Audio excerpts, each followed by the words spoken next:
Yung panahon, yung effort ng mga atleta mismo. Hindi naman kayo nakarating sa Batang Pinoy, hindi kayo nagkaroon ng medalya, kundi dahil sa pagsisikap ninyo. Pero siyempre, wala naman, kahit sa individual sports, wala namang individual talaga na siya lang mag-isa. Sa lahat ng sports, sa lahat ng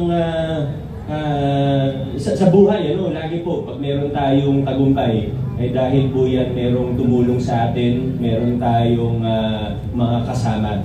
Una na po dyan, siyempre, ang ating mga coaches na napakahusay, napakasipag ng mga nakuha nating coaches dito sa lungsod ng Pasig. Mga coach, taas nyo naman po yung mga kamay ninyo. Coaches, thank you very much. Alam kong hindi nakapunta lahat, yung iba may mga trabaho din, nasa malayo, pero higit sa lahat, kayo po ang pinasasalamatan namin. Salamat sa hindi lang sa pag-train, kundi sa paggabay sa mga kabataan natin. Sa ating mga kasama sa sports development unit natin, hindi ko na po isa-isahin dahil napakarami po at nabanggit na naman po lahat o halos lahat.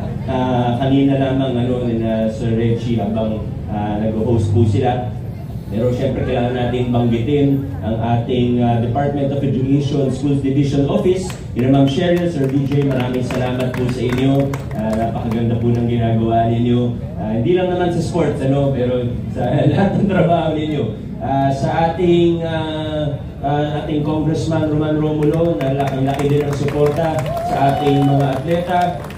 Siyempre sa ating City Council, sa pangunguna ng ating Vice Mayor Dodot Jaworski, hindi po dahil sa konseho natin, hindi po dahil sa mga konsehal natin, ay hindi po natin may implement yung mga gusto natin gawin sa ating sports program. Mula sa grassroots, hanggang sa pamantasan, hanggang sa mga special events po natin, ay siyempre dumadaan po yan sa ating City Council. Special mention po sa isa nating konsehal na talagang ayaw magpaawat na pumunta sa ating flag racing, lalo na nung nabalitaan niya na nandito po yung mga atleta natin, Councilor Cory Raimundo.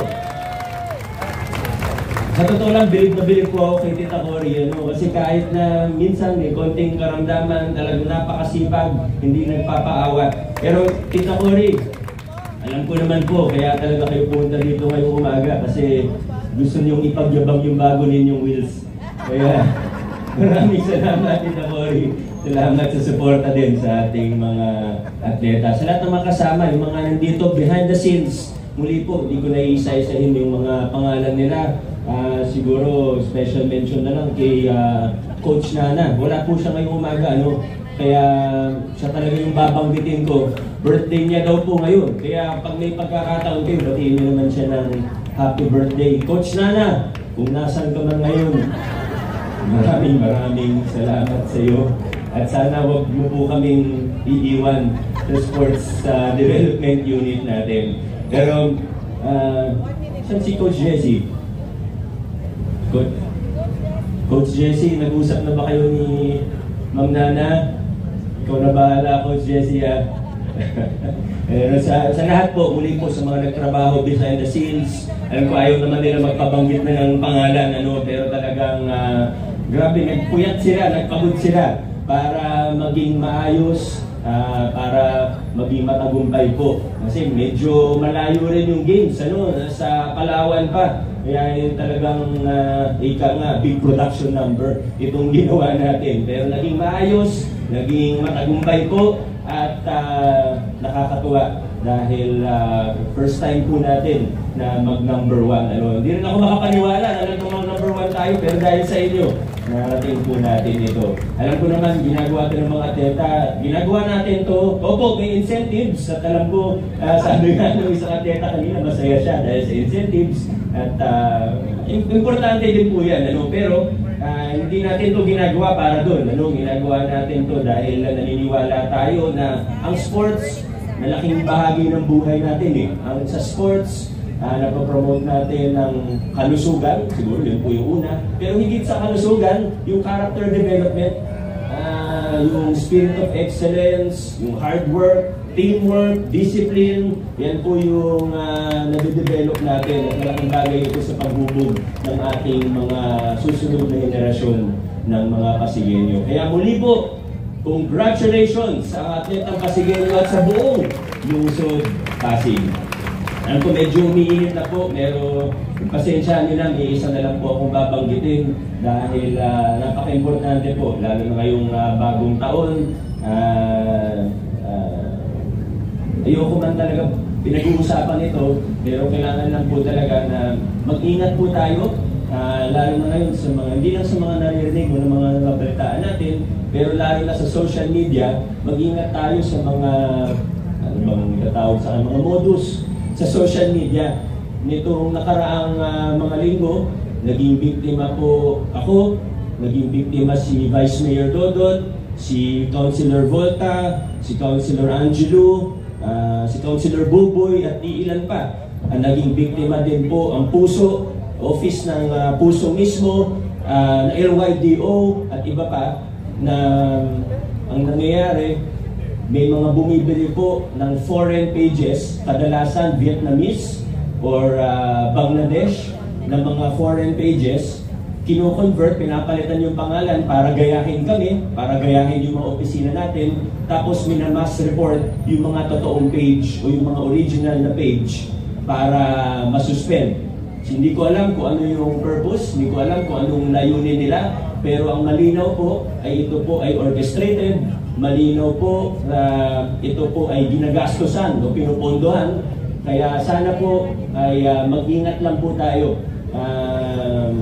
Pag nakita po natin yung mga fake page na minsan napapa-verify nila kasi talagang pinag-aaralan yung ganyan, may mga social media experts siguro sila, yung mga professional.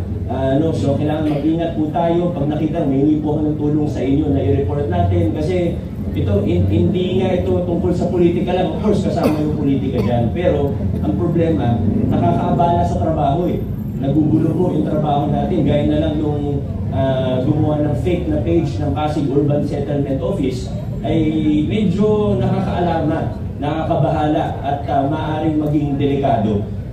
May mga fake news kasi na nakakatawa na lang.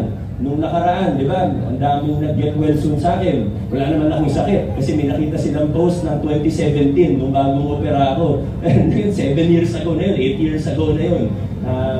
Pero ganun po talaga, pag hindi tayo nag-iisip at scroll lang tayo ng scroll, bagong matulog, bagong gising, pag walang ginagawa, talagang medyo prone, susceptible tayo sa mga fake news. Kaya kailangan po talaga sa mga panahon ngayon ay mag-iingat tayo, doblehin pa natin ang pag-iingat natin. At muli po, sa ngalan ng katotohanan, ako po ay humihingi ng tulong sa bawat isang empleyado, pati na rin sa mga kabataan natin.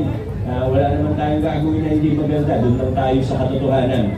Pag may nakita tayong fake, pag may nakita tayong hindi tama, i-report lang po natin.